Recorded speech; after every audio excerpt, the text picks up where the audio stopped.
እግዚአብሔር አምላኽና ዝተመስገነ ይሁን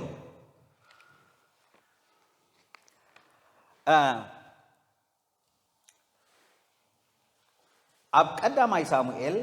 ምዕራፍ 25 ዘሎ ቃል ምዕራፍ ምሰንበብና ኣርእስትና ከምቲ ኣቐዲመ ዝገለጽኩምዎ ኣብ መንጎ ወይ ከዓ መስተውዓልን ዕሽነትን ዝብሎ መጽሓፍ ቅዱስ ኣገዳሲ ብዝኾነ ነጥቢ ኢና ክንዘራርብ ኣብ ናይ ሎሚ ቃል ምዕራፍ 25 ከንብቦ ከለኹ ይብል ሳሙኤል ሞተ ብዘሎ እስራኤል ከዓ ተኣኪቦም በኸይሉ ኣብራማ ኣብ ቤቱ ድማ ቀበርዎ ሽዑ ዳዊት ተሲኡ ናብ በረኻ ጳራን ወረደ ሓደ ሰብኣይ ተግባሩ ኣብ ቀርሜሌዎስ ከሎ ኣማኦን ነበረ እቲ ሰብኣይ ድማ ኣዝዩ ሃብታም ነበረ 3000 በጊዕ 1000 ከዓ ጤል ነበርኦ በቲ ግዜ እቲ ድማ ኣባጊዑ ክቆርጽ ኣብ ቀርሜሌዎስ ነበረ ስምቲ ሰብኣይ ከዓ ናባል ስም ሰበይቱ ድማ አቢግያይል ነበረ እታ ሰበይቱ ከዓ ኣዝያ ኣስተውዓሊትን መልክዐኛን ነበረት እቲ ሰብኣይ ግና ጨካን ግብሩ ድማ ክፉእ ነበረ ንሱ ከዓ ካብ ዓሌት ካሌብ ነበረ ዳዊት ድማ ኣብ በረኻ ከሎ ናባል ኣባጊዑ ይቆርጽ ከም ዘሎ ሰምዐ ሽዑ ዳዊት 10 ጉባዝ ለኣኸ ዳዊት ከዓ ነቶም ኣግባዝ በሎም ናብ ቀርሜሌዎስ ደይብኩም ናብ ናባል እተውሞ ብስመይ ከመይ ኢልካ ኣለኻ በልዎ ከምዚ ድማ በልዎ ጥዕና ይሃበለይ ንዓኻ ሰላም ንቤትካ ሰላም ንብዘሎ ኩሉ እውን ሰላም ሕጂ ከዓ ቆረጽቲ ኣባጊዕ ከም ዘለውኻ ሰሚዐ እምበኣርሲ ነቶም ጓሶትካ ምሳና እዮም ዝነበሩ በቲ ኣብ ቀርሜሌዎስ ዝነብሩሉ ኩሉ ግዜ ኣየስተሓፈርናዮምን ገለ ድማ ኣይጠፍኦምን ንገላውኻ ጠይቆም ንሳቶም ከዓ ክነግሩኻ እዮም ብጽብቕቲ መዓልቲ መጺና ካሎና እሞ እዞም ኣግባዝ ኣብ ቅድሜኻ ሞገስ ይርከቡ በጃኻ ካብ ኢድካ እተረኽበ ንገላውኻን ንወድኻን ዳዊት ሃቦም እቶም ገላው ዳዊት ምስ መጹ ድማ እዚ ነገር እዚ ኩሉ ብስም ዳዊት ንናባል ነገርዎ ስቕ ከዓ በለ ናባል ድማ ነቶም ገላዊት ስቕ ድማ በሉ ናባል ድማ ነቶም ገላው ዳዊት መን እዩ ወዲ እሰይከ መን እዩ ሎምስ ከካብ ጎይቶኦም ዝመለቑ ገላው ብዙሓት እዮም ኢንገራይን ማየይን እቲ ንቆረጽቲ ኣባጊዕ ኢለ ዝሓረድክዎ ሕሩደይን ወሲደስ ካበይ ምዃኖም ንዘይፈልጦም ሰባት ዶ ክህቦም እየ ኢሉ መለሰሎም እቶም ገላው ዳዊት ድማ መገዶም ተመልሱ መጺኦም ድማ እዚ ነገር እዚ ኩሉ ነገርዎ ሽዑ ዳዊት ነቶም ሰብ ነፍስ ወከፍ ሰይፍኩም ተዓጠቑ በለ ነፍስ ወከፍ ሰይፍ ተዓጥቀ ዳዊት ሰይፉ ተዓጥቀ ድሕርዚ ዳዊት ከዓ ኣስታት 400 ሰብኣይ ደየቡ 200 ከዓ ኣበቕሑ ተቐመጡ ኣቢጋል ሰብኣይ ናባል ድማ ሓደ ካብቶም ኣግባዝ ከም ዝበላ እንሆ ዳዊት ካብ በረኻ ንጎይታና ሰላም ክብልዎ ልኡኻት ሰደደ ንሱ ከዓ ሰጎጎም እዞም ሰባት እዚኣቶም ግና ንዓናስ ብዙሕ ሕያወት እዮም ዝነበሩ ኣየስተሓፈሩናን በቲ ኣብ በረኻ ምሳታቶም እተመላለስና ኩሉ ግዜ ድማ ገለኳ ኣይጠፍኣናን እቲ ኣባጊዕ ክጓሲ ምሳታቶም ከሎና ለይቲ ኮነ መዓልቲ ኮነ ኩሉ መካበቢያ ኮይኖምና ነበሩ ንሱ ድማ ሓደ እኳ ክዛረቦ ዘይክእል ወዲ ቢልያል እዩ እሞ ሕጂ ንጎይታይ ብዘላ ቤቱ ክፉእ ተመዲቡ ኣሎ ስለዚ ረአዩ እትገብርዮ ከዓ ፍለጢ ሽዑ ኣቢግያል ቀልጢፋ 200 ጌራ 2 ሓርቢ ወይኒ 5 ብሱላት ኣባጊዕን 5 መስፈር ጥቡስ ሰዊትን 100 ጎጎን ዘቢብን 200 ጎጎ በለስን ወሲዳ ኣብ ኣዱግ ኣጽዓነቶ ንጉዙኣቱ ከዓ ቀቅድመ ይሕለፉ እነኹ ክስዕበኩም እየ በለቶም ንሰብኣያ ናባል ግና ኣይነገረቶን ኮነ ድማ ኣድጊ ተወጢሓ ነቲ ኸረን ብኸውሊ ክትወርድ ከላ እንሆ ዳዊት ሰቡን ክቀባበልዋ ወረዱ ንሳ ድማ ተጓነፈቶም ዳዊት ከዓ ከምዚ ኢሉ ነበረ ናይብዚ ጥሪት ኩሉ ኣብ በረኻ ዘሎ ካብ ዘሎ ኩሉ ገለ እኳ ኸይጠፍኦ ንኸንቱ ጥራይ ሓለኹሉ ንሱ ግና ኣብ ክንዲ ጽቡቕ ክፉእ መለሰለይ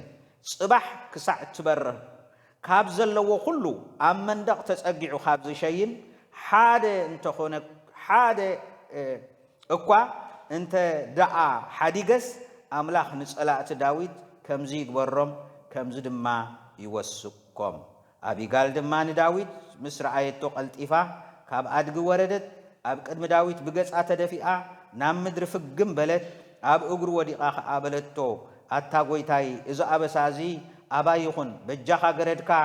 ኣብ እዝንኻ ትዛረብ ዘረባ ገረድካ እውን ስማዕ ጐይታይሲ ናይዚ ብልያይ ሰብ ናብ ናባል ልቡ ኸይወድቕ እልምነካ ኣለኹ ስሙ ናባል እዩ እሞ ጽላለ ኣለዎ ከምቲ ስሙ ንሱ ኸምኡ እዩ ኣነ ገረድካ ግና ነቶም ዝለኣኽካዮም ናይ ጐይታይ ኣግባዝ ኣይረአኽዎምን ሕጂ ኸዓ ጐይታይ ሕያው እግዚኣብሔር እዩ ነፍስኻ ሕያው እያ እቲ ኣብ ደም ካብ ምእታው ብኢድካ ሕነ ካብ ምፍዳይ ዘድሓነካ እግዚኣብሔር እዩ ሕጂ ድማ ጸላእትኻ እቶም ንጐይታ ክፉእ ዝደልዩኻን ከም ናባል ይኹኑ ሕጂ ኸዓ እዚ ገረድካ ንጐይታይ ዘምጽኣትሉ ገጸ በረኸት ነቶም ንጐይታይ ዝስዕቡ ኣግባዝ ይወሃብ ጐይታይሲ ውጊ እግዚኣብሔር ዝዋጋእ ስለ ዝኾነ ሙሉእ ዕድሜኻ ኣባኻ ገለ ክፉእ ኣይርከብን እዩ እሞ እግዚኣብሔር ድማ ንጐይታይ ጽንዕቲ ቤት ከም ዝሰርሓሉ ርግጽ እዩ እምበኣርሲ በጃኻ በደል ገረድካ ሕደገላ ሰብ እኳ ክሰጎካ ንነፍስኻ ክደልን እንተ ተንስአ ነፍሲ ጐይታይ ኣብ እግዚኣብሔር ኣምላኽካ ኣብ ተኸረጺት ሕያዋን ጠቕልልቲ ትኹን ንነፍሳት ጸላእትኻ ግና ከም ኣብ ዓውዲ ወንጭፍ ገይሩ ይወንጭፎም ክኸውን ድማ እዩ እግዚኣብሔር ጐይታይ ከምቲ ኩሉ ጽቡቕ እተዛረበካ ምስ ገበረ ኣብ ልዕሊ እስራኤል ከዓ ሓለቓ ክትከውን ምስ ኣዘዘካ እቲ ንጹህ ደም ምፍሳስካን ሕነ ምፍዳይካን ጐይታይ ንዕንቅፋትካን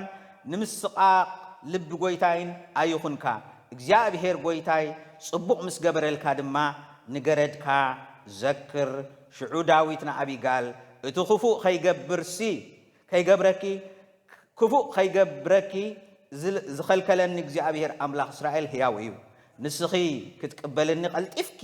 እንተ ዘይትመጽስ ርግጽ እዩ ንናባል ጽባሕ ክሳዕ ትበርህ ኣብ መንደቕ ተጸጊሑ ካብ ዝሸይን ሓደ እኳ ኣይምተረፎን ነይሩ እዩ እሞ እቲ በዛ መዓልቲ እዚኣ ክትቅበለኒ ዝሰደደልኪ እግዚኣብሔር ኣምላኽ እስራኤል ይባረኽ ኣእምሮኺ ድማ ብሩኽ ይኹን ንስኺ እውን ኣብ ደም ካብ ምእታው ሎሚ መዓልቲ ዝኸልከልክኒ ብርኽቲ ኩኒ በላ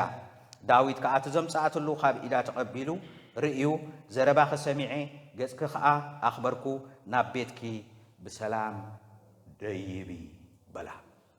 ኣብዚ ሓሳብ እዚ ክንርኢ ከለና እቲ ዝዓበየ ነጥቢ ንሪኦም ክልተ ተዋሰብቲ እዮም መቸም ዝኾነት ይኹን ገዛ ዝኾነት ይኹን ህይወት ኣብዛ ምድሪ ክትነብሩ ከለኹም ተሓጒስኩም ክትነብሩ እዩ ደስ ዝብለኩም ኣብ ሓዳርኩም ሕጉሳት ክትኮኑ ኣብ ኣገልግሎትና ሕጉሳት ክንከውን ኣብ ንረኽቦ ነገር ኩሉ ሕጉሳት ክንከውን ዘይደሊ ሰብ የለን ስለዚ ተሓጒሱ ከገልግል ተሓጒሱ ሓዳሩ ክመርሕ ተሓጒሱ ኣብ ምስ መሳርሕቱ ተሓጒሱ ክሰርሕ ዘይደሊ ሰብ የለን ናብ ስራሕ ክትወፍሩ ከለኹም ገጽኩም እንዳጸልመተ ክስተዶ ክሪኦ እንዳበልኩም እንድሕር ከይድኩም እቲ መዓልትኩም ገና ክትወፁ ከለኹም እንታይ ኮይኑሎ ተዘሪጉሎ ከምኡ ከዓ ኣብ ምስ ቤትካ ምስ ገዛኻ ምስ ኣገልግሎትካ ኣብዚ ጉዳይ ግን ኣገዳሲ ነጥቢ ኣሎ እዚ ገዳሲ ነጥቢ መጽሓፍ ቅዱስና ብብዙሕ ነገር እዩ ዝዛረቦ ንሱ ከዓ እንታይ እዩ እንድሕር ኢልና ምስትውዓል ዝብል ነገር እዩ ምስትውዓል ኣብ ህይወትና መራሒ እዩ ኣብ ህይወትና ምስትውዓል ዋና ኣገዳሲ ነገር እዩ ኣብ ምሳሌ ምዕራፍ 16 ቁጽሪ 16 እንታይ ይብለና ካብ ምጥራይ ወርቂ ክንደይ ኮን ምጥራይ ጥበብ ይበልጽ ካብ ምጥራይ ብሩርሲ ምጥራይ ምስትውዓል ክንደይ ኮን ይኸብር ይብል ሕጂሲ ኣይና እዩ ዝኸብር ይብል ኣሎ ካብ ገንዘብን ካብ ወርቅን ዝኸብር ምስትውዓል እዩ ንምንታይ እዩ ገንዘብ ኣለካ ኮይኑ ኣብ ገንዘብካ ኸለካ ገንዘብካ ሰላም ከም ብጻልካ ኣይክእልን ሰላም ክገዝአልካ ኣይክእልን ኣብ ህይወትካ ኣብ አገልግሎትካ ኣብ ሓዳርካ ብዝኾነ ይኹን መንገዲ እንታይ እዩ እንድሕሪካኒ ምስትውዓል ዝበሃል ነጥብ ግን አገዳሲ ነገር ምስትውዓል ዋናን አገዳሲ መጽሐፍ ቅዱስና ኣዝዩ ከም ዓብ ነጥብ የቐምጦ ስለዚ እዚ እንዳነ እዩ ዝብለና ካልእ እንድሕር ዳሪኢና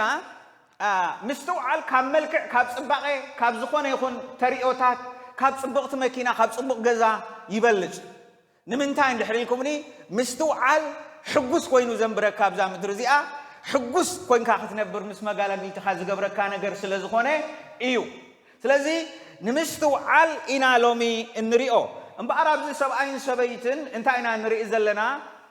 አቢጋይል ማለት እንታይ ማለት እዩ እንድሕሪልና አቢጋይል ማለት ናይ ክልተ ቃላት ሕዋስ እዩ አቢ ማለት አባ ወይ ከዓ አቦ ዝብል ቃል ክኸውን ከሎ ጋይል ዝብል ከዓ ሕጉስ ዝብል ቃል ሒዙ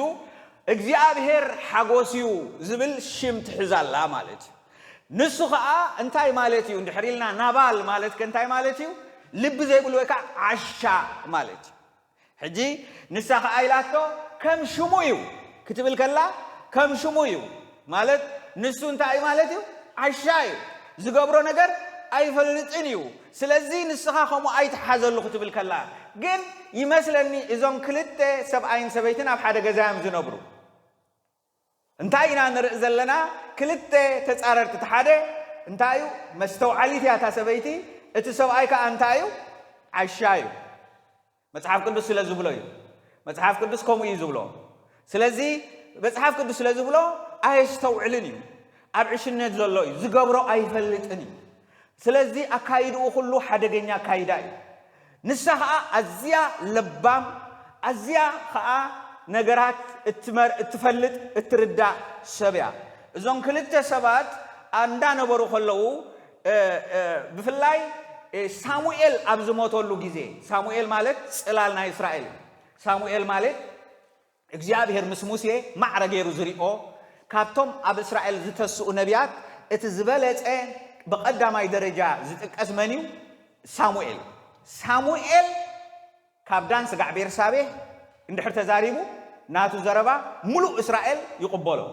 በቃ ሙሉእ እስራኤል ዝቕበሎ ከም ነቢ ሳሙኤል እዩ ሕጂ ነቢ ሳሙኤል ክመውት ከሎ እዩ ዝጉዳይ ተፈጢሩ ማለት ኣብቲ ሃገር ዝነበረ ጽላል ኣብቲ ሃገር ዝነበረ ፍርሂ ብጣዕሚ ዘኽብርዎ ዝነበረ ሰብ መይቱ ሕጂ መን እዩ ዝሳጎግ ዘሎ ከዓ ዳዊት ከዓ ኣብ በረኻ ወፂሉ ዳዊት ከ እንታይ ይመስል እንድሕሪልና ዳዊት ከ እንታይ ኣለዎ እዚ ንዛረበሉ ዘለና ነጥቢ እንድሕር ዳሪኢና ኣብ ቀዳማይ ሳሙኤል ምዕራፍ 18 ፍቕዲ 5 እንታይ ንርኢ ዳዊት ከዓ ሳኦል ካብ ዝሰደዶ ኩሉ ብምስትውዓል ይወፅእ ነበረ ብምንታይ ይወፅእ ነይሩ ብምስትውዓል ይወፅእ ነበረ ሳኦል ድማ ኣብ ልዕሊቶም ሰብ ውግእ ሓለቓ ገበሮ ኣብ ዓይኒ ኩሉ ህዝቢ እውን ኣብ ዓይኒ ገላውኡ ሳኦልን እንታይ ኮነ ተፈትወ ሕጂ እንታይ ዘፍትዎ ዘሎ እንድሕሪልና ዳዊት መስተውዓል እዩ ዳዊት ምስትውዓል ስለ ዘሎ ኣብ ቅድሚ ህዝቡ ኩሉ ከዓ እንታይ ተገይሩ ይብለና ኣሎ ተፈትወ እንታይ ስለ ዝነበሮ መስተውዓል ስለ ዝኾነ ብምስትውዓሉ ተፈታው ኮይኑ ብምስትውዓሉ ናብ ላዕሊ ደይቡ ብምስትውዓሉ ከዓ ሳኦል ከዓ ሓለቓ ገይርዎ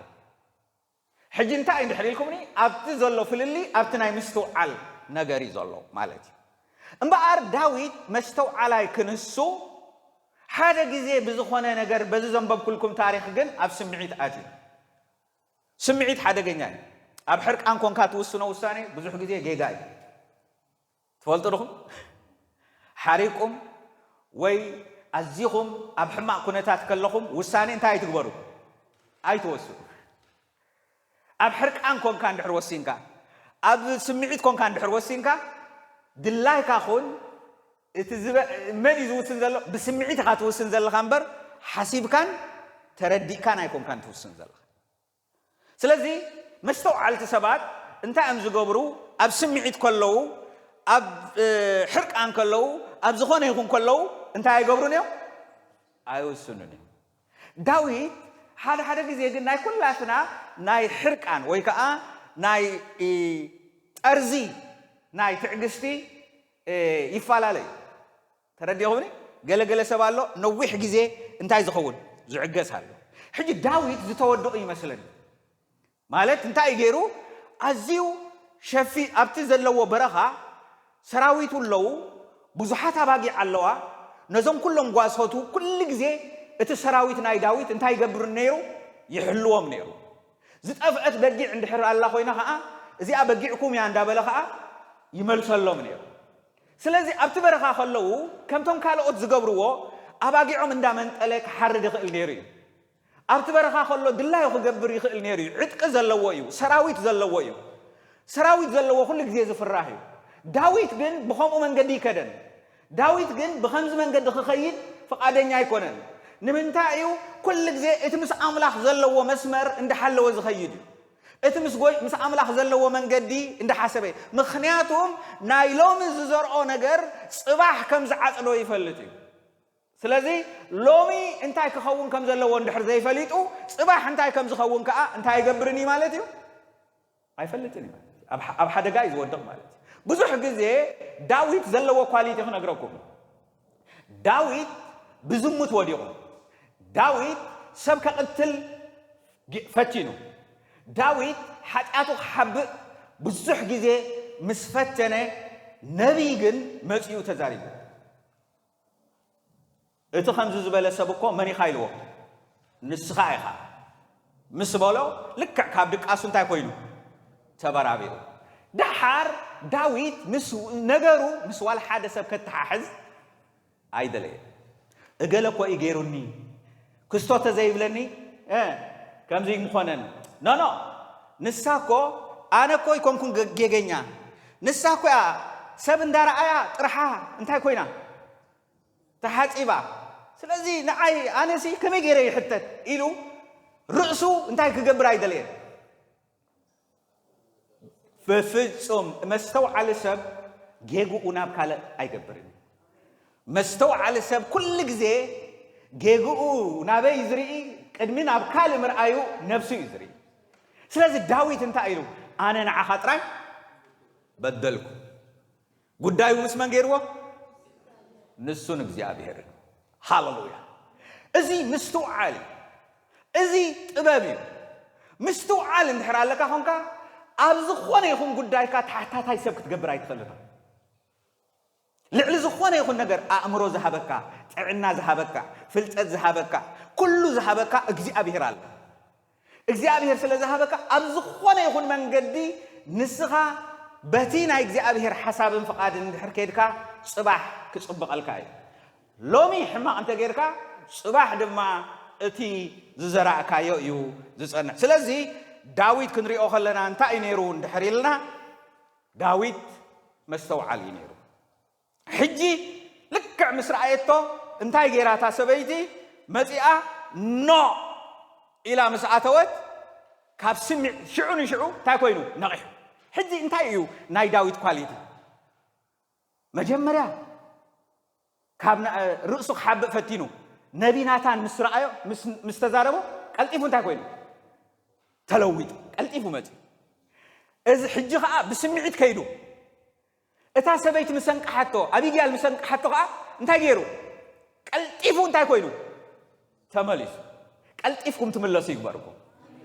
ቀልጢፍካ ምምላስ ብጣዕሚ ኣገዳሲ ነገር እዩ እዛ ሰበይቲ እዚኣ ርኢ ምሰበላ እቲ ጎበዝ መፂኡ ሕማቕ ነገር ኣብ ገዛና ተፈጢሩ ኣሎ ስለዚ ዳዊት ዝበደሎ ክንደይ ሰብ እዮም በዲሎሞ መን ተዛሪብዎ ንዳዊት ሓደ ሰብ እኮ በዲሎ ንዳዊት ዝበደሎ ሰብሲ ሓደ እዩ ንዳዊት ዝበደሎ ሓደ ሰብ እዩ መን እዩ ከዓ ንሱ የቕሬታ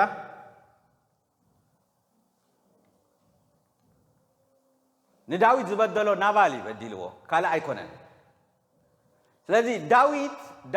ናባል ንዳዊት ክብድሎ ከሎ ኣብዚ ንሪኦ بقى زي يدلي انت عايز بزلو 10 سبات يلي يخلو 10 سبات يوم تلاقيهم زوم 10 سبات مزيهم انت عم زبلو زلو سلام انت يبلو له سلام حج قويتا يسوع كريستوس كل اخ كله انت يلو سلام معهاتكم يقول افتعتوا بيت سلام نزابيت بولو سلامكم دحر تقبلوا ابتا بيت انت يقبروا اتو سلامكم تزي تقبلوا خير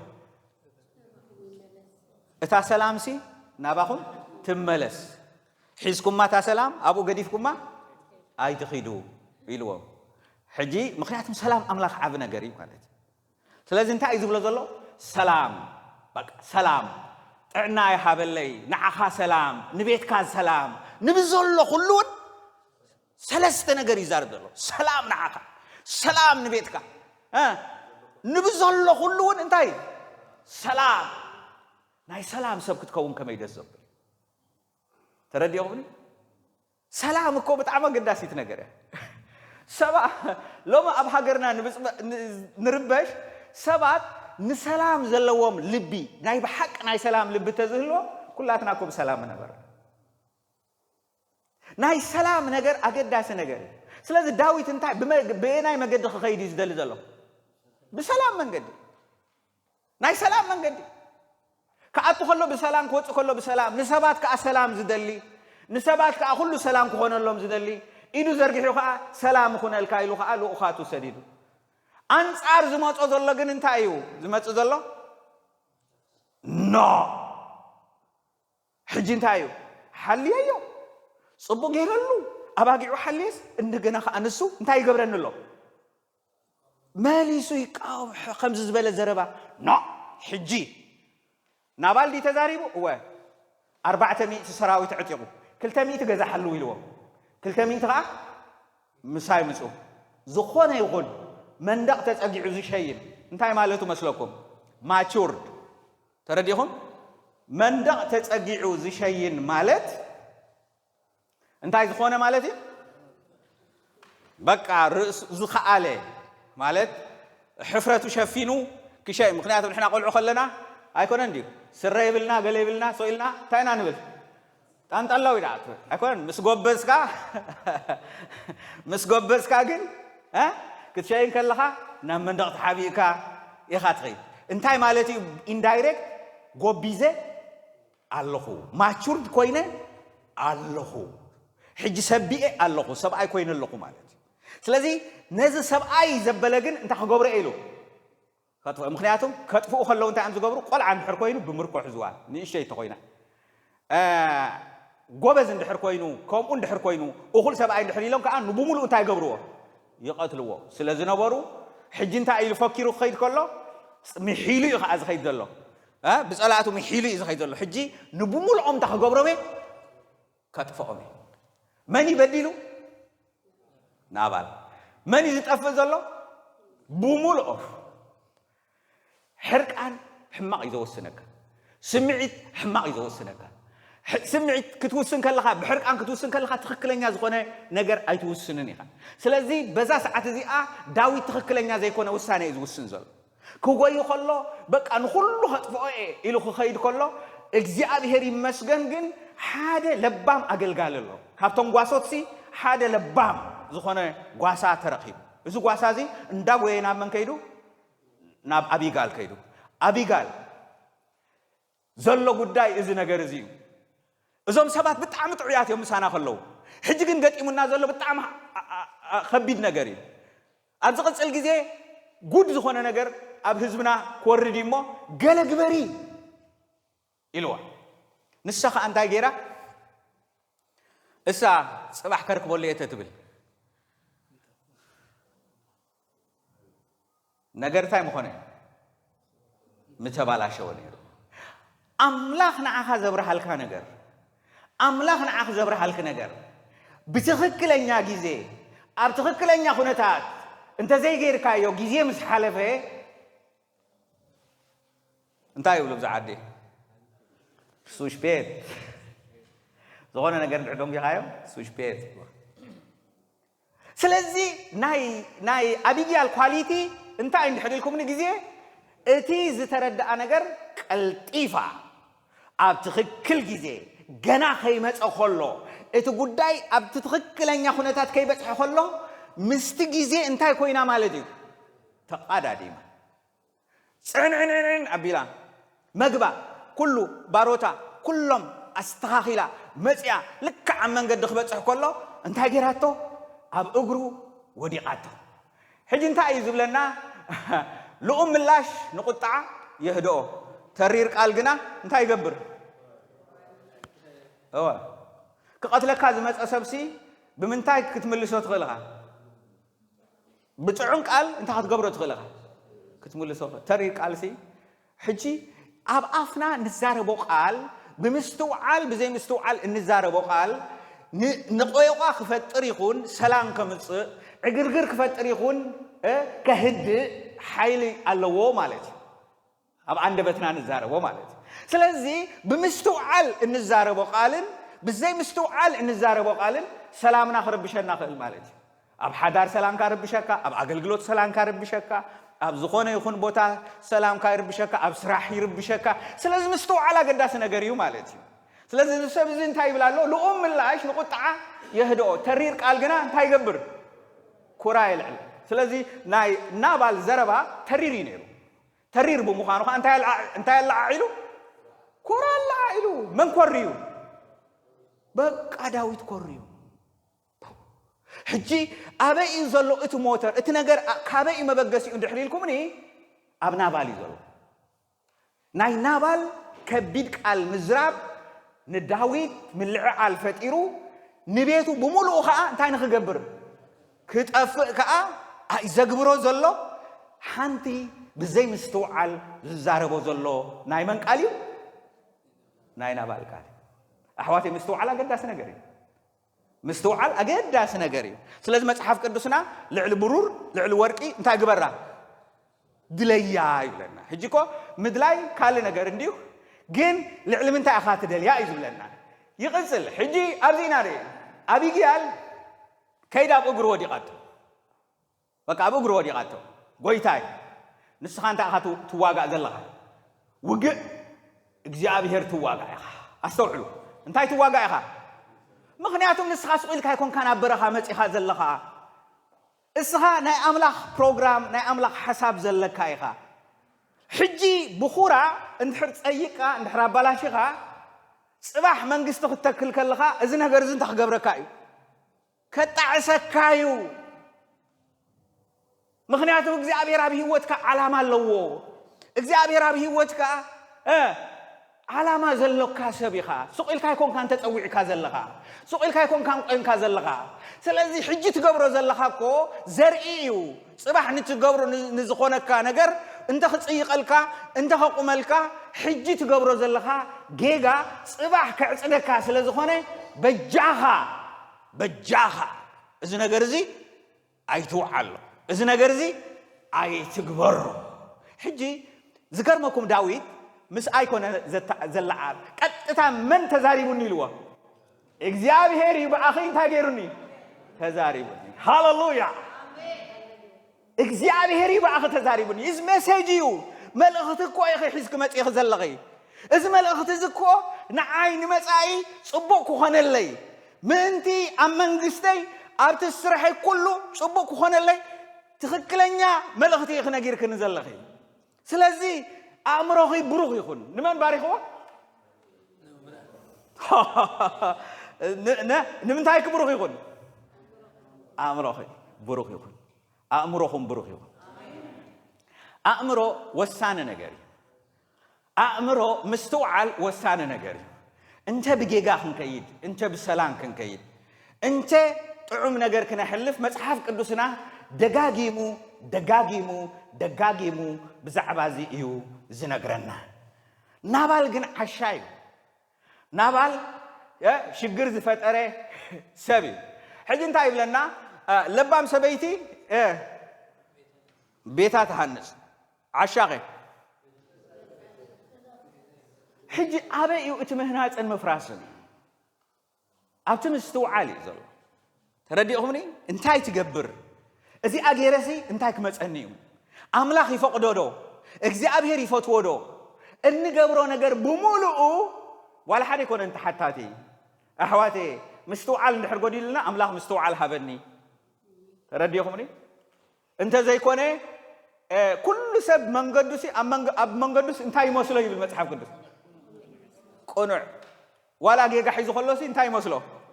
ምክንያቱም አሚኑሉ ስለዘሎ እንታይ ዝብል ዘሎ መንገደ እንታይ ዝብል ዘሎ ቁኑዕ እዩ ይዝብል ስለዚህ እቲ ቁኑዕ መንገዲ ግን ንዓኻ ሰላም ከምጻልካ ከሎ ንዓኻ ምስ አምላኽ ከራኽበካ ከሎ ንዓኻ በረኸት ክኾነካ ከሎ ንዓኻ ሓጎስ ክኾነካ ከሎ እሱ እንታይ ይባሃል ቁኑዕ እዩ ስለዚህ ሓደ ግዜ ኣብ ሓሳብና ኣይንንቀጽ ምናልባት ጌጋ ክኸውን ይኽእል እዩ አምላኽ ክመልሰኒ ይኽእል እዩ ብዘይ ሓሰብኩሞ ንጉስ እዩ ግን በዛ ሰበይቲ እዚኣ ይመልሰሎ ስለዚህ ንኽንሃንጽ ኣብዚ ነገር እንታይ ኢና ንርኢ ዘለና ክልተ ነገር ንርኢ ኣለና ምህናጽን ምፍራስን ተረዲኹም እንታይ ንርኢ ኣለና ምህናጽን ምፍራስን ኣብ ቤተ ክርስቲያን ኩሉ ነገር ንምንታይ ይኹን ይብል ስለዚህ ንምህናጽ ይኹን ይብል ስለዚህ ኣነ ንስኻትኩምን እንዛረቡ ቃል እንገብሮ ነገር ንኽብሪ እግዚአብሔር ዝሃንጽ ኣብነ ንሕትና ምትህንና ዘምጽእ ፍቅሪ ዘምጽእ ሓድነት ዘምጽእ ሰላም ዘምጽእ ፍቅሪ ዘምጽእ እንድሕር ኮይኑ ንምንታይ ይኸውን ኣሎ ማለት እዩ ንምህናጽ ይኸውን ኣሎ እንድሕር ዝፈላል ኮይኑ ዝረሓቕ ኮይኑ ዘይተኣማምን እንድሕር ደኣ ኮይኑ ኣብ ውሽጥና ክሳይልሕ ኮይኑ ከዓ እንታይ ይገብር ኣሎ ዘፍርስ ኣሎ ማለት እዩ ስለዚህ እንታይ እንድሕር ኢልና እቲ ምስትውዓል ወሳኒ ነገር እዩ ስለዚህ ኣስተውዓልቲ ክንከውን እግዚአብሔር ይደግፈና መልክዕኛ ሰበይቲ ብዘይ ኣእምሮስ ከም ኣብ ኣፍንጫ ሓሰማ እተሰቑረ ቀለቤት ወርቂ እያ ይብለና ንምንታይ ክብለኩም ኢለ እዛ ኣቢግያልሲ ክልተ ነገር ዓዲልዋ ኣሎ እንታይ መልክዕ ተዓዲላ ኣላ እንደገና ኸ ሕጂ እዚ እዩ ኢሉ እቲ ውሽጣዊ ጽባቐ ኣሎ ምስትውዓል ዋና ነገር እዩ ማለት እዩ እቲ ዋና ነገር እዩ ሕጂ እቲ ውሽጣዊ ነገር እቲ ምስትውዓል ጎዲሉ እቲ ላዕለዋይ ግን እንተጸበቐ ይብል ኣሎ እንታይ ደኣ ፍልልዩ እንድሕር ኢልኩም ሲ ከም ኣብ ኣፍንጫ ሓሰማ እተሰቑረ እንታይ ወርቅሲ ክቡር ነገር እዩ ብጣዕሚ ወርቂ ክቡር ነገር እዩ ወርቅሲ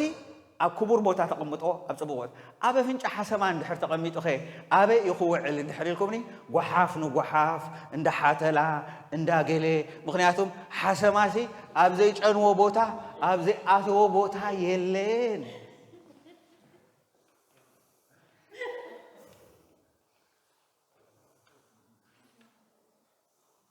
ትኽክል እዩ ትኽክል እዩ ኣነ ይኮንኩን መጽሓፍ ቅዱስ እንዲሁ ቃል ኣምላኽ እንዲሁ መስትያትና እንዲሁ መጽሓፍ ቅዱስ ብፍላይቶም ዘይተመርዓኹም ሰባት ከመይ ክትመርጹ ከም ዘለኩም በዚ መንገዲ ከዓ መልእኽቲ ይኹንኩም ጎይታ ይባረኽ ስለዚ ክልቲኡ ወሳኒ ነገር እዩ እዛ ሰበይቲ እዚኣ ግን ክልቲኡ ነገር ኣለዋ ጽብቕቲ እያ ብመልክዓ መስኪሩላ ኣሎ እንደገና ከዓ እንታይ ኣለዋ ይብል ኣሎ ምስትውዓልካ ኣለዋ ንቤታ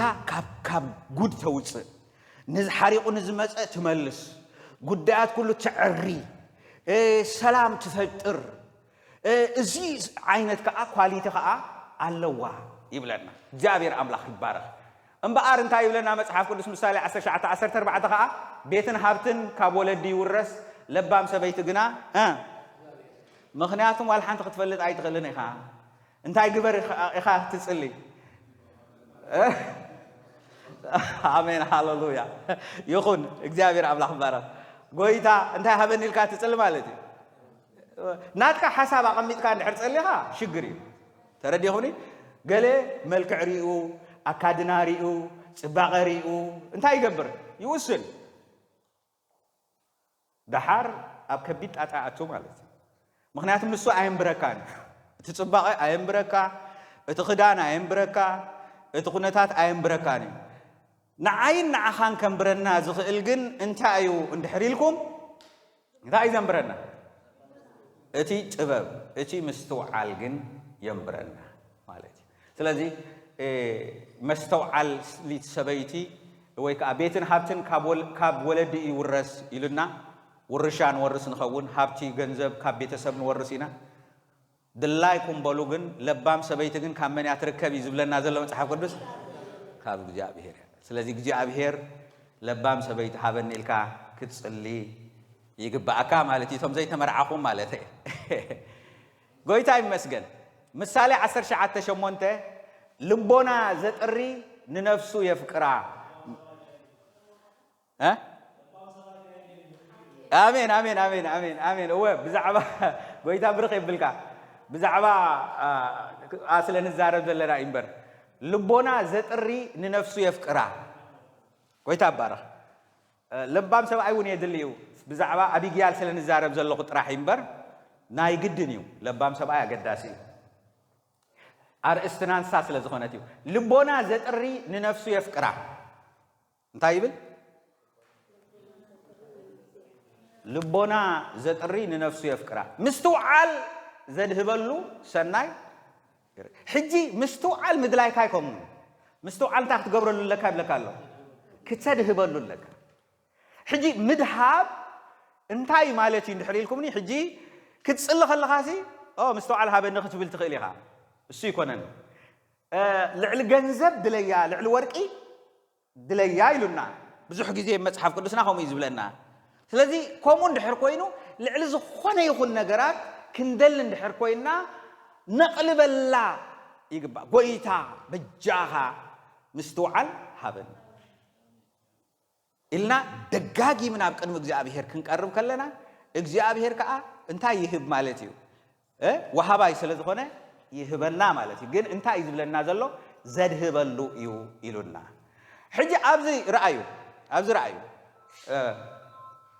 እንታይ ንርእለና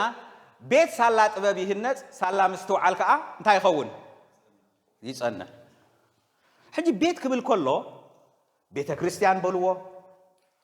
ሓዳር በልዎ ኣብ ዝኾነ ይኹን ቦታ እዞም ነገራት እዚኦም እንታይ እዮም ይዝብለና ዘሎ አገዳሲ እዮም ስለዚ ጥበብን ምስተውዓልን ንቤት እንታይ ይገብራ ይብላሎ ያንጻ ሓደ ጊዜ ምናልባት በብዙሕ ጊዜ ኣብዚ ልዕሊ 30 ዓመት ገይረለኹ ኣብ ኣገልግሎት 30 ገለን ዓመት ሕጂ ኣብዚ 35 ገለን ዓመት ናይ ኣገልግሎት ዘመነይ ብዙሓት ሰብ ሓዳር ኣዛሪበ በማይት ዝቁፀሩ ክኾኑ ይኽእሉ ናይ ሓደ ሰብ ኬዝ ምናልባት ብቐሊሉ እንታይ ክኸውን ዝኽእል እዩ ክፍታሕ ዝኽእል እዩ ሰኣን ምስተውዓል ግን እንታይ ክኸውን ማለት እዩ ትገዛ ይባራ ስለዚ ምስተውዓል ግን ብጣዕሚ እንታይ እዩ ማለት እዩ ኣገዳሲ ነገር ስለዚ እንታይ ይብለና ቤት ሳላ ጥበብ ይህነጽ ሳላ ምስተውዓል ከዓ ይጸንዕ በቃ ክጸንዕ እንድሕር ኮይኑ ምስተውዓል ኣገዳሲ እዩ ነቲ ቤት ጽኑዕ ክገብሮ ንስኻ ኢላቶ ውግእ እግዚአብሔር ስለትዋጋእ ንዓኻ እግዚአብሔር እንታይ ክሰርሐልካ ኢላቶ ጽንዕቲ ሕጃ ጽንዕቲ ትረስዋ እንታይ ዝብል ቤት ሰሪሕሉ ቤት ጥራሕ ይሰርሐልካ ይበለቶን ጽንዕቲ ቤት እንታይ ክገብረልካ እዩ ክሰርሐልካ እዩ ንፋስ እንታይ ዘይገብራ ዘይነቃንቃ ነገራት እንታይ ዘይገብራ በቀሊሉ ከውድቃ ዘይክእል ሃሌሉያ ነዚኣ ጽንዕቲ ቤት እንታይ ክገብረልካ እዩ ትብለላ ክሰርሐልካ እዩ ንምንታይ ንስኻ ውግእ እግዚአብሔር ኢኻ ትዋጋእ ዘለኻ ሃሌሉያ ውግእ እግዚአብሔር ዝዋጋእ ሰብ ንጽባሕ እንዳርኣይ ሎሚ ዝገብሮ ዘገር ንጽባሕ እንዳርኣይ ዝዋጋእ ሎሚ ዝኸውን ዘሎ ኩነታት ሎሚ ዝዘርኦ ዘሎ ዘርኢ ጽባሕ ከም ዝመጾ ስለ ዝፈልጥ መንገዱ እንዳሓለወ ዝኸይድ ስለዚ ደም ኣይትእቶ ኣብ ደም ኣይትእቶ ደም ኣይተፍስስ ከጣዕሰካ እዩ ጽባሕ ኣምላኽ መንግስቲ ክበካ እዩ ኣምላኽ መንግስቲ ምስ ሃበካ ኣብቲ መንግስቲ ምስ ቆመትካ እግዚአብሔር ንስኻ ግን ውግእ እግዚአብሔር ትዋጋእ ናይ እግዚአብሔር ሰብ ስለ ዝኾንካ እግዚአብሔር ንዓኻ ጽንዕቲ ቤት ክሰርሐልካ እዩ ስለዚ ኣብ ጽንዕቲ ቤት ከቁመካ ስለ ዝኾነ ንስኻ ነዚ ጌጋዚ እንታይ ትግበሮ ኣይተሕለፎ ሃሌሉያ ኣይተሕለፎ ኢላቶ ደስ ኣይብልን እዚ ምስተውዓል እኮ እዩ እዚ ጥበብ እኮ እዩ داويت زي رأيه من رئوه أبيغايل رئاته داويت عب سمعيت كله داويت عب حرق عن كله من رئوه أبيغايل رئا أبيغايل مصر آيته نو تملس إذن أقرز اندحر حليفك قيح مسمري صباح عايز انبق الكاني صباح كبالاش وكاي سلازت أتعوبلي هاللويا أبزن تاي هبنا مستوعل سلازي እግዚአብሔርና አይን አኻትኩምን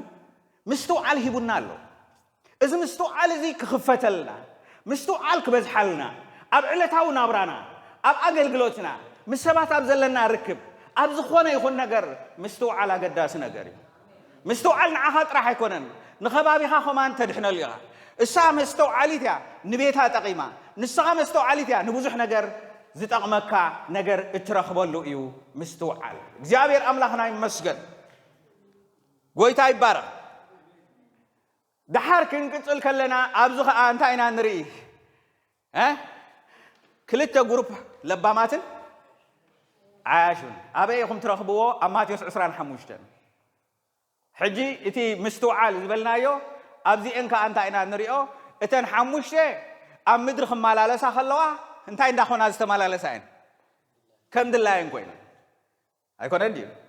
سلازي ماتيوس عسران حموشتن هجزاهم أم ببوه دحال مخنياتهم تا إذا بلت التاريخ حصر بزبله عسرت دناقل نيرن عندي لنا بريهن كا نمني صبابيا نيرن نتمرعو صبابيا نيرن تمرعو مسدون غوي كا كلن تخاس يلون اتن حموشه لبامات نيرن تن حموشه عاشو نيرن سلازي ارستنا انتايو مستوعلن ابعشنتن يو تن حموشه انت نيرن مستوعلتين نيرن سلازي صباح نغير كقيريو صباح غويتا خمصيو صباح مسمصه اتي غويتا مسمصه مسو نابتي معدي تخنغبرينا كنعتو إنايلن رأسن تاي زغبراي زدالواي اتن حموشنا خا من ما يكونن اندابلا رأسن كلت عينت نغير غيرن زخداي نالبات ابتكريس مستن حوات كوتا غويتا يبارك እግዚአብሔር ይመስገን ዝብል ቃላት ክትቀማ خلا እቲ ህይወት ግን ምስ ጎይታ ዘለው ርክብ ግን እንታይ አይኮነን አይኮነን ትክክል አይነበራል ስለዚህ እቲን አስተውዓልቲን እቲን ጋ አያሽ ስለዚህ አብዕሽነትን አብ ልባማትን ኢና ንዛረብ ዘለና ድንገት ትመርዓዊ መጪው ደሓር እንታይ ክብላ አይነሰን በጃኽን እንታይ ግበራና ዘይቲ ሃባና ማቴዎስ 15 አንቦ ኖ ንዓይን ዓኻት ክንከ تزي أخلنا هاي بنينا تدلي خن كيدكن عدقة مسكدا نساتن مسكدا من متيو مرعاو متيو مرعاو مسأته وخير نسنا أبي تريفن أبدك كواحكي حين كفتانا أنت بلا سوش بيت تخك لينا نجر أبتخك لينا جيزي قبره جيزي نحرال لك حجي أبزي جيزي زل خايو إذا جزء ذهبنا إذا جزء نبرلو زلنا نتقد كندالولو قويتا 500 فليت نمبر إذا عالم زي ناتنا منبري أيكون إن دات بالاشة وزبالاشة زل عالم حدا معلتي ما فتش أم تخرجني حدا معلتي يسوع كريستوس كما تصير حدا معلتي قويتا يسوع كريستوس إتدونجي وزتبع على يسوع تخجبريو كما تصير كمللاش أنا نسخاتكم كملبامات كنمالالس እግዚአብሔር ይርዳና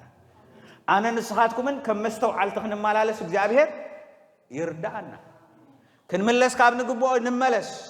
መምላስ ዋላ ሓንቲ ጸገም የብሉ አሕዋት ዳዊት ደስ ዝብለካ እንታይ እዩ ዝገበሮ ኃጢአት ኮ ከቢድ እዩ አይኮነ እንዴ ሳኦል ዝገበሮ ኃጢአት ዶ ይከብድ ዳዊት ሰባ አቅቲሉ እንታይ ዘሚዩ አይኮነ እንዴ بتعم خبيت نجار كوي غيره حنت نجار كن هلاتشو داويد تملاس هاي لبي الله كاب جيجو بمنم تأمر ترير زنبرة غيرن ديمو زين خمسي اندابله بمخنيات راح زخيد ساول እግዚአብሔር አይፈተውን والحنت مخنيات انت قرب كايكون داويد ግን እንታይሉ አነ نعخت راح بدلكم عدي دما إنه يدما بحاجات أنا ستن أنا بديله قويتا ስለዚህ ኢሉ ኣብ ቅድሞ በጃኻ መንፈስካ ይትውሰደለይ ቅዱስ መንፈስካ ኣይትውሰደለይ ኢሉ ኣምሪሩ ኣብ ቅድሚ እግዚአብሔር መዝሙር 51 ዝዘመሮ መዝሙር ዘደንቕ ኣዋዳድቃ ወዲዮ ስለዚህ ከም ልበይ ዝኾነ ከም ዳዊት ከዓ ኣይረኸብኩን ኢሉ እንታይ እንድሕሪልኩምኒ ለባሚ መስተውዓሊ ነይሩ ምስ እግዚአብሔር ዘለዎ ርክብ ከዓ ብትኽክል ዝፈልጥ እዩ ነይሩ እግዚአብሔር ኣምላኽና ይመስገን እዚአን ተን ዓሙሽተ ወይ ከዓ 10 ደናገሌን ጎይታ ይባረኽ እንታይ ይብል ኣብ ሉቃስ 24:45 ምስተውዓል ዝኸፍት ጎይታ እዩ ትፈልጡ ዲኹም ምስተውዓልካ ዝኸፍት መን እዩ ጎይታ እዩ ምክንያቱም ሽዑ ነተን ጽሑፋት ከስተውዕልወንሲ ኣእምሮኦም ከፈተሎም ይብል ሕጂ ነተን ጽሑፋት ጎይታ ኢየሱስ ክርስቶስ ምስ ሐዋርያት ሕጂ ምስተውዓልን ቃል ኣምላኽን ዝብል ኢና ንርኢ ሕጂ مش أبقى الأملاخ وساني سماي مدري بمنتهي تفتيرو بقال قال وساني حجي أنا نسخاتكم إن تا مفتح تا عند مفتح نحزة أبي نحريلنا قال أملاخ كنستوعل أنت خيلنا مخنياتهم أبقى أنت هالو مفتح له أبقى أنت هالو عوت هالو أبقى أنت هالو كل نجار أبقى هالو جابير قال أي حبنا أنت أي هبنا لا تقالي هبنا قال جن سيدان أبي إذا لا جسألنا نحريلكم نتن قال أنت هاي نجبرن كاين استوعلن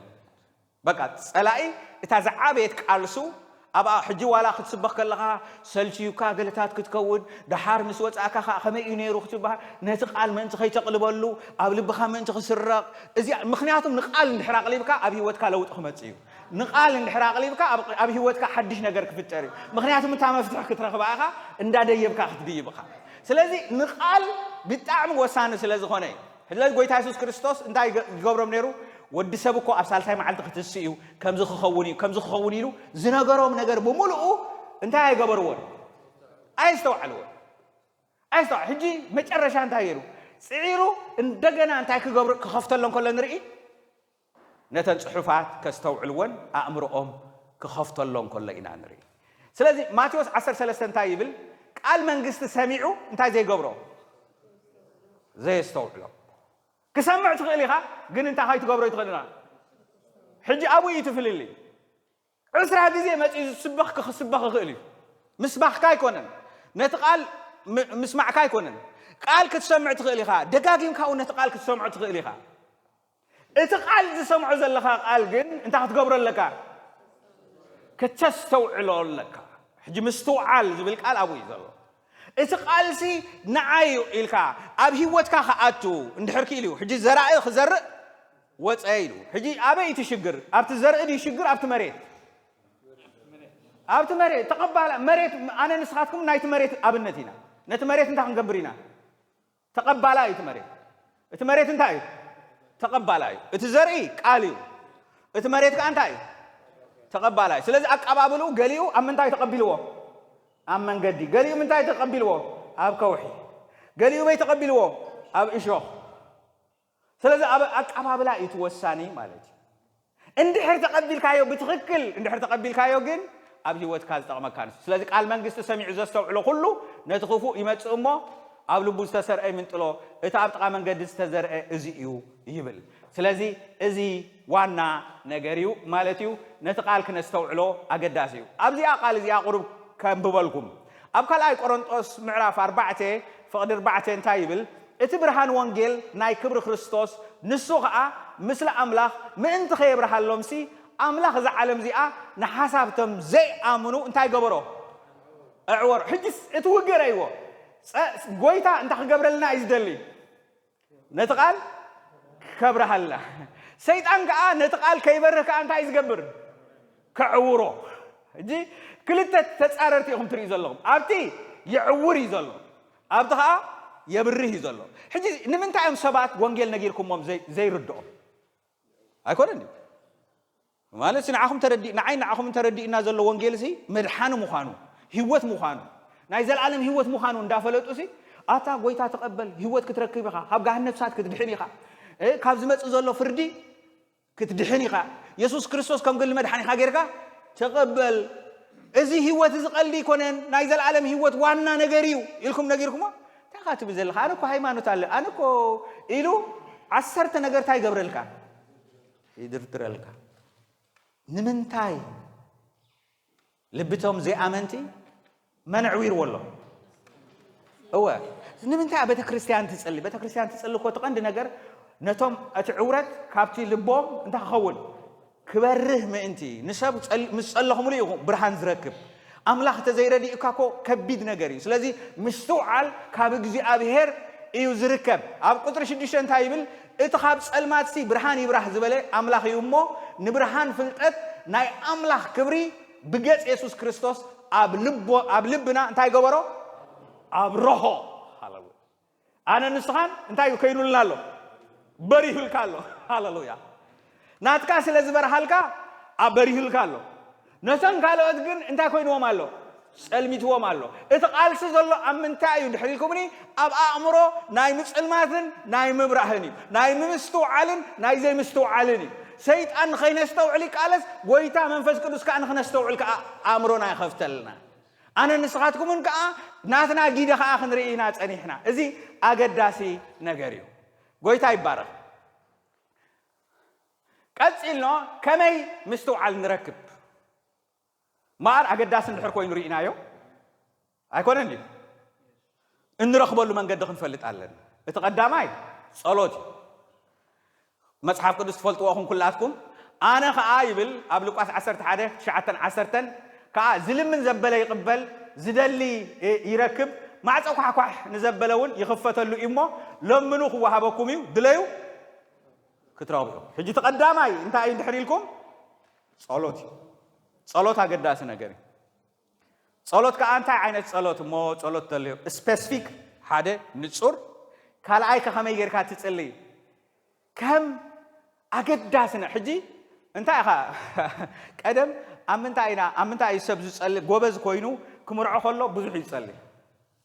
ترديكمني بقى قويتا زي قلي نزي بقى عند حر أفكير ودما إجزابير أملاخ نزي حفت زي حابني إجزابير أملاخ ولا بزخونه يكون من قد صوم انت دلي يوسخلو صلاة انت دلي يوسخلو مخنياتهم يثبت عمي أقداس نجاري أبقول زنا كلاتنا بخمس سلنفل كابون العلقين نمنتاي دليا يدولنا مستوعل سيخ دليا خلاص أطبيق أدليا أطبيق أدليا مو كهونيو سلازي إزي حادة ذهبنا نتبيو كله إفسون انتايلون ناون أبزون أولوسون كزارب كله بيت أملاخ ندانا برنا خلنا ندات ملالسنا خاء مسكولهم قدسان مقفحون منوحون معماقون قمتون انتاي مخانو انتا هتقبرو حجي إتا فقر أملاخ إتنا يجزي أبيهر دحند إتز تقبر الكانجر معلتي انتاي يدلي كامالتي معماقو مقفحو انتاي مخانو من تخطفلت سي علت انتاي يدلي كامالتي مستو عليه دي تمالي بزد حنكا من قدي بزفلت كايو مردا لو مخا خابو بزبلت من قدي معماقو عميق مخانو مقفحو هجي معك أنا لو مقفحي جن كندي تزحسب كايو مقفحي راح كيكونه كابون لعل مخانو اتفقرو كابون لعل مخانو اتمردا ما انت كتستوعلوس انتي يخول اوشتخا مستوعال يدلي حجي باولوس قال صلي زلو انتايو مستوعال كترخبو انتاي مكفحون مسفحون فقر املاح اوشتهم انتاي مخانو ما انتي كتفلطو اذا خا اصلي لكم الله اذا اندحر كوينو انتاي مصالو مسلكم عبيتي مصالو عبيت كمص زخيل ام مستوعال رخيبنا نتي مغفح فقرو اب هيوتنا زلو اندا تردعنا اندحر كيدنا انتاي اندا مصالو مالتي عبيت كمصيو እግዚአብሔር አምላክ ባረክ حدا صلوت فلتيهم أبزي بزعمات مستوعل نحر حسيبنا من يزمتلنا مسلكم نقول سلمون قدامه نقول سلمون سي كما يصلي انت عينك صلوت يصلي انت هاي يصلي هجي اب قدامه نغس 3 شوعه حجي دما و እግዚአብሔር አምላኸይ ንባሪያኻ ኣብ ክንድ ቦይ ዳዊት አንጊስካኒ አነ መውጽኤን መእተወይን ዘይፈልጥ ንኢሽቶ ጎበዝ እንታይ ይብላል ንኢሽቶ ጎበዝ ባሪያኻ ድማ ኣብ ማእከል እዚ ዝሓረኻዮ ህዝብኻ ኣብ ማእከል እዚ سلام بزحو زي قصر زي صبصبن بزح حزبي ايه زلخو نزي بزح حزب خا ازدع من كفردو يخل ام بعرسي ام منغو صبقن كفئن فاليو نحزب خا ما انت خفردسي نباريا خا استوعالي لبي هبو اني كلني يزبل زلو مخنياتهم بزي مستوعال بمنم تأمر كنقاساقس هيكلني انغيس كان اللغاب حزب خا بطعم بزحيو نزب حزب كله بز انت كم تصالو سلام كم تصالو ويكا عغرغر كم تصالو يخلي نغستات እኮ خلته ነገር يمصلكا እታ ሀገር ሰላም ክትከውን يمصلكا عغرغر ክትከውንካ يمصلكا حكي نمنتاي ابتا مستوعال كزاراربو خلوسي ساني اشتي مستوعالن ساني اشتي ነገርንሲ ንሙሉ ህዝብ ዝኸውን ነገር እንታይ ይገብሩ يمصو ስለዛ ሰበይቲ እዚ አኮ ዝኸልከለቶ ንዳዊት እንታይ ሙሉ ህዝብ እንታይ ከኸውን ክጠፍዩ ስለዚህ ንዓበጃኻ እንታይ ግበር ተመለስ ኢላቱ ዳዊት ከዓ ሰሎሞን ከዓ እሱ ዝብል ዘሎ እሞ ምስበለ እንታይ ልብ ሃቦ ሰሎሞን ነዚ ነገር እዚ ስለዚህ ለመነ ድማ ነገሩ ንጎይታ በሃበሎ አለሲ ምስተውዓል ክትጽልኸለኻስ ንምስተውዓልካ ክትጽልኸለኻስ እግዚአብሔር እንታይ ይብሎ ባህ ይብሎ ካብቲ ጸሎት ሓደሲ አምላኽ ባህ ዘብሎ ጸሎትሲ ምስተውዓል ኢልካ ክትጽልኸለኻስ አምላኽ ካብቲ ዝቕበሎ ጸሎትን ዝፈትዎ ጸሎትን እዩ ድሓር እንታይ ኢሉ አምላኽ ከዓ በሎ ነዊሕ ዕድመ ኣይለመንካን ብዙሕ ሰብታ ይዝልምን ነዊሕ ዕድመ በቃ ኣብዛ ምድሪ እዚኣ በቃ ነዊሕ ዕድመ ካልእ ከታ ይልምን ሃብትኻ ምኽንያቱም እንታይ ዝብል ማኪና ክዕዝ ኣይኮነ ገዛ ብሃብቲ በቃ ሃብቲ ኣንበሽ ብሸኒ ናይ ሎሚ ወንጌል ዘሎ ብብዝሒ ኣይኮነ እንዲ ምድራዊ ተኮር ኣብ ምድሪ ዘተኮረ ኣብ ናይ ምድሪ ነገር ዘተኮረ እዚ ከዓ እንታይ ይገበርካን እዚ እውን ኣይለመንካን ስለዚ ባርያኻ እንታይ ኣይለመንካን እዚ ነገር እዚ ደኣ ስለዝለመንካ ፍርዲ ንምፍላይ ምስተውዓል ስለዝለመንካ እንታይ ስለዝለመንካ እንታይ ስለዝለመንካ ምስተውዓል ስለዝለመንካ እነሆ ከምቲ ዘረባኻ ገበርኩልካ እነሆ ብቅድሜኻ ከማኻ ዝበለ ዘይነበረ ብድሕሪኻ እውን ከማኻ ዝበለ ዘይትንስእ ብልህን ኣስተውዓል ልብን እንታይ ይልበካ ኣለኹ ይበካ ኣለኹ ምስኡ ድማ ብኩሉ ዘመንካ ኣብ መንጎ ነገስታት ከማኻ ዝበለ ዘይርከብ ገይረ ዘይለመንካኒ ሃብትን ክብረትን ይበካ ኣለኹ ሃሌሉያ እግዚአብሔርሲ ዝለመንካዮ ዝለመኖ ይኮነን እንታይ አምጪ ማለት እዩ ዘይለመኖ ንምንታይ እንታይ አምጪዎ ዝኹሉ እንድሕሪልኩም እቲ ምስተውዓል ዝብልሲ ልብናይ ኣምላኽ ስታ ገይርዎ ረኺብዎ ሃሌሉያ مستوعل انتاي ركب مالتي لبنا عمله ترخبه مخنياتن كالا ايلمن كان حبتي لمن كان ميچوت ايلمد كان كالا ايلمن كان زخونه ነገር ايلمن كان ازي اگداس ነገር يخالمين كايلو مخنياتم بطعم وانا ነገር ስለዝለመን ካ እንባር አነ ዘይለመን ካዮ ሆማን እንታይ ይበካለው ወሲ خلقال ሃሌሉያ ሎምስኪ ይወሰخልኩም ሃሌሉያ ይወሰخልኩም አብቲ ዘለኩም ሲ ይወሰخልኩም እግዚአብሔር አምላክ ባረክ እግዚአብሔር ወሲኹ ዝህብ አምላክ ጥራህ እንታይ ይዝደሊ እግዚአብሔር ሲ እትልቡ ንረክብ በቃ እግዚአብሔር ሲ እንታይ ይحጉሶ እንታይ ኢልኩም ሲ በቃ ዝحጉሶ ክحጉሰኩም ዝጸልኦ ክትጸልኡ እሱ ዝፈትዎ ክትፈትው እንድሕርኪ ኢልና ናይ እግዚአብሔር ልብ ንረኽቦ ሽዑ ኣብ ጸሎትና ኣይንጋገኒና ኣብ ንገብሮ ኣይንጋገኒና ንምንታይ እቲ ምስተውዓል ኣብሪሂልና ስለ ጎይታ ንብልሞ ዝገርም ሽዑ ናይ መጀመርያ ጥበቡ እንታይ ተገይሩ ክልተ ንስት መጽና ቀድሞ ተባይሰንሲ ክልቲኤን ብናይ ዝሙ ሓደራኤን ግን ተሓንቲ ንወዳ ደቂሳህሉ እንታይ ኮይኑ መይቱ ድሓር ኢላ ከዓ ናና እዝናተይ ወደይ ወድኺ ክቀትልኪ ወደኺ እሞ በዚ ድኽን ትባእሳ ዘለኸን ኢልወን እወ ኢሉ ኩሉ ሰብ እንዳረኣየ ሕጂ ጥበብ ኮን ዘሎ ሰይፍ ኣምፅሞ ነዚ ቆልዓ ኣብ ክንደይ መቐልዎ ኣብ ክልተ መቐልዎ ፍርቂ ንዓ ፍርቂ ከዓ ነቲ ኣይወሃብ ኢሉ እንታይ ዓይነት ፍርዲ እዩ እንታይ ዓይነት ፅላለ ዘለዎ ፍርዲ እዩ كله زقرم جن نسوت بابنيا سلذ نبرة مستوعل هيبوا سلذ نبرة እግዚአብሔር እንታይ ልሽዑ ኖ ኢላ እታ ወላዲት ዝኾነት እታ ከብዳ ዝወለደ እንታይ ኢላ ኣብያ ኖ ኖ ኖ ኖ እንተ ደለየንዓ ውሰዶ እምበር እንታይ ይገበር አይ ሎሚ ወላዳት እንተኾንኩም ሎሚ ኣብ ናይ ቤት እግዚአብሔር ከምኡ ዝስማዓኩም እንድሕር ኮይኑ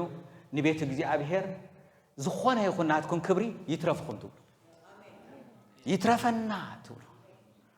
ጥራሕ ኣይመቐል ጥራሕ ኣይፍረስ ጥራሕ ኣይሙት ጥራሕ ኣይቀተል እምበር ይትረፈና ትውሰዶ እንተ ደለየት ጥራሕ እንታይ ይኹን ህዝቢ ኣምላኽ بحدنا حزب أملاخ بفقري حزب أملاخ بالسلام حزب أملاخ بزيخيد بيت أملاخ كا تقوم እግዚአብሔር ድማ ይخبر እንበር እሱ ይኮነን ሕጂ እትጥበቡሪ ወሳዶ መስበልቶ ኖ ኖ ኖ ኖ ንመን ሃብዋ ንዓ ሃብዋ እስኻ ክትገድፍ ከለኻ እግዚአብሔር መሊሲ ይዝባርኸካ ናይ እግዚአብሔር ነገር ከምዚ ኣሰራርሑ سخات بلا الله نانو دحان تبلا الله جن أيكون እግዚአብሔር كعملي سون عخاخا يهبك اتفردي فتح يوصالك اتصدق صدق يوصالك اتخونتات يقيرالك እግዚአብሔር كم زعينت أملاك فتح زوص أملاك እግዚአብሔር أملاك بارك ودعلكم قال كلتا ነገር يزارب زلخو تقدماي ጸሎት ይለለኹ እንታይ ንረኽበሉ ዝዛረብ ዘለኹ ምስተውዓል ንረኽበሉ ሕጂ ተኻል አይነት ይዛረብ ኣለኹ እንታይ ኢና ዝዛረብ ዘለኹ ኣጀኹም በርትዑ ጥበብ ትረኽበሉ ማለት እዩ ኣፍልጠትካ ከተስተውዕሎን ከተቋርጾን ምድላይ ተረዲኹምኒ ሕጂኮ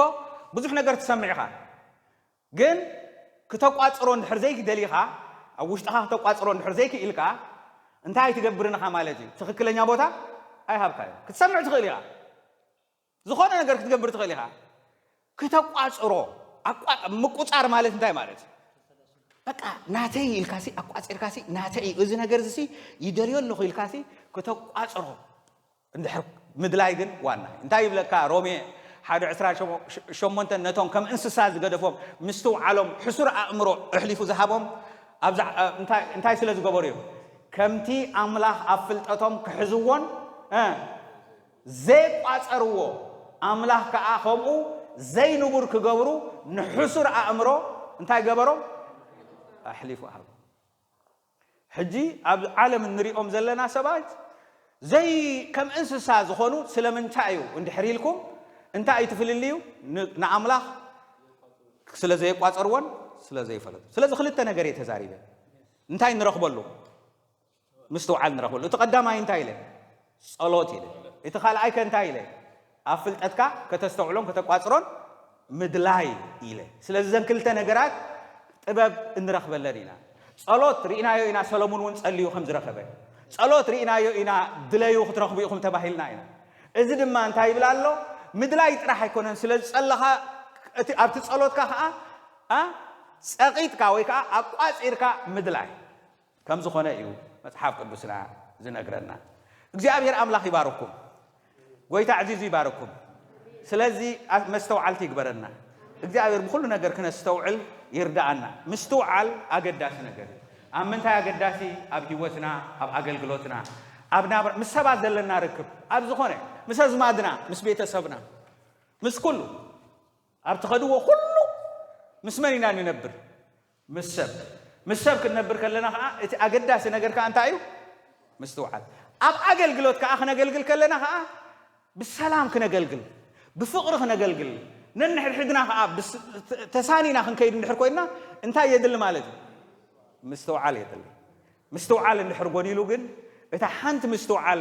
مقدال بزح واقع تخفلنا سلازي كلاتنا مستوعل تيكبرنا እግዚአብሔር ጸጋ ይብዛልኩም بتعقس سلازي تمهاركم እግዚአብሔር عزيز يباركم تسينا ጸلينا خنودينا